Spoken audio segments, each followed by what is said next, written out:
Reese Witherspoon, the golden-haired dynamo whose career spans from Southern charm in Legally Blonde to producing powerhouse series like Big Little Lies, has stepped into the spotlight once more, this time as a fierce guardian of her friend Jennifer Aniston's emotional narrative.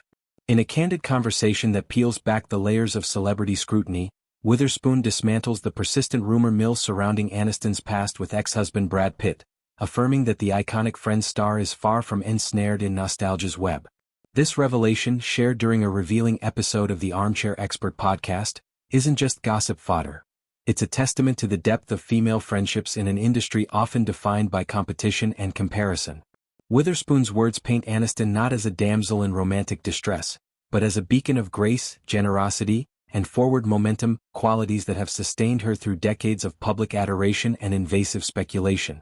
The podcast moment unfolds like a heartfelt confessional, with Witherspoon at 49, leaning into the microphone with the earnestness of a lifelong confidant. Hosts Dax Shepard and Monica Padman, known for their probing yet empathetic style, draw out Witherspoon's insights on Aniston, who had graced the same platform just a month prior. "She's not who people think she is, like holding on to old things," Witherspoon declares, her voice steady against the tide of tabloid tropes. The implication is clear. The narrative of Aniston as eternally wistful over Pitt, her husband from 2000 to 2005, is a fabrication peddled by those who profit from perpetual drama. When Shepard ventures, Aniston isn't pining for Brad Pitt. Witherspoon's agreement is immediate and emphatic, laced with anecdotes that humanize her co-star on the morning show. It's a rare glimpse into the off-screen bond between these two actresses, whose on-screen chemistry has sparked endless speculation but whose real connection is rooted in mutual respect and shared resilience. To illustrate Aniston's unburdened spirit, Witherspoon recounts the lavish celebration of her friend's 50th birthday, an event that serves as one of the biggest testaments to her character. Envision a star-studded soiree where timelines collapse. Attendees spanning Aniston's teenage escapades, her roaring 20s, even the devoted staff who maintain her sun-kissed Los Angeles home. And there, mingling without a hint of acrimony, were every ex-husband and ex-boyfriend, a tableau of reconciliation that defies Hollywood's divisive undercurrents. Every ex-husband, ex-boyfriend was there, Witherspoon marvels, underscoring Aniston's refusal to torch bridges.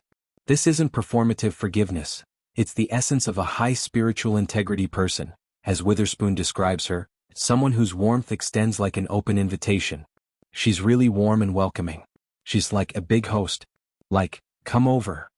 Witherspoon mimics with affectionate exaggeration, contrasting it with her own self-deprecating nerdy vibe. In a town where alliances shift like sand, Aniston's ability to foster inclusivity speaks volumes about her inner fortitude. Witherspoon's praise extends beyond social graces to Aniston's professional ethos. As co-stars on the Apple TV Plus juggernaut The Morning Show, they've navigated the complexities of portraying flawed power players in a post-#MeToo landscape. Witherspoon highlights their differences, her own analytical bent versus Aniston's intuitive hospitality, yet celebrates how these contrasts enrich their partnership. Aniston, now 56, emerges from this portrait as a multifaceted force.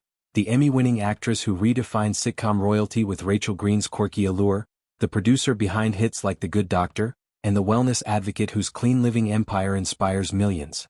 Her marriages, to Pitt, a whirlwind of red carpet romance that captivated the globe, and later to Justin Theroux from 2015 to 2018, a union marked by artistic synergy, are chapters closed with dignity, not daggers.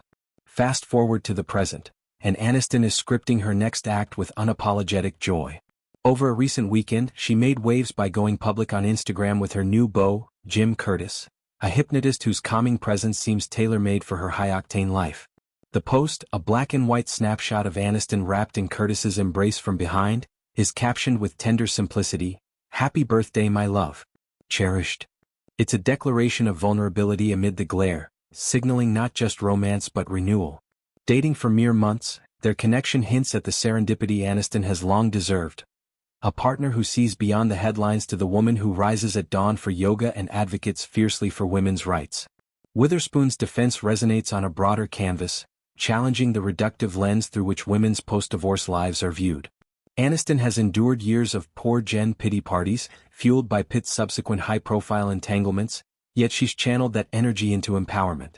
Her production company, Echo Films, has greenlit projects amplifying female voices, from picture-perfect adaptations to documentaries on mental health.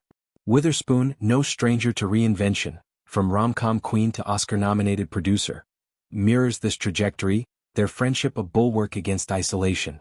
In sharing these intimacies, Witherspoon doesn't just exonerate Aniston from phantom heartaches. She reclaims her narrative, reminding us that true icons evolve beyond their exes. This exchange on Armchair Expert lingers as a love letter to enduring bonds, proving that in Hollywood's echo chamber, the loudest echoes are those of solidarity. Aniston's 50th bash, with its eclectic embrace of eras and exes, symbolizes a life unladen by grudges, open to the cherished moments ahead. Witherspoon's voice, warm and unwavering, cuts through the noise. Her friend isn't pining, she's pioneering. As Aniston steps into this new chapter with Curtis, hand in hypnotic hand, we witness not the end of an era, but the dawn of one unscripted and utterly alive. In a world that loves to linger on loss, Reese and Jennifer remind us, the best stories are the ones we write next, bridges intact, hearts full.